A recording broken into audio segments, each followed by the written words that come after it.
Kumuha ka ng larawan ng inyong karelasyon upang tiyakang lagi kanyang maaalala at mapapanaginipan. Gawin niyo po ito sa umaga lamang, ng mga bandang 7 ng umaga.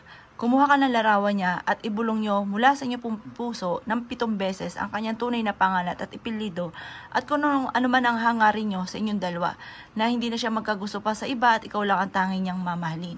At bahala na po kayo na mag-wish kung ano yung nais po ninyo na mula sa puso, taimtim, focus, maniwala ka na makakamtan kung ano man ang inyong ninanais.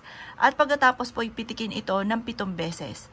At pagkatapos pumunta ka na sa kwarto ninyo at ilagay niyo po ito sa ilalim ng inyo pong unan.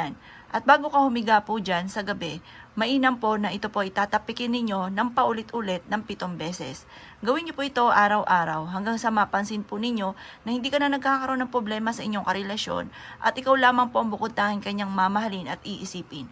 Magiging tapat siya sa inyo kahit saan man po siya naroroon.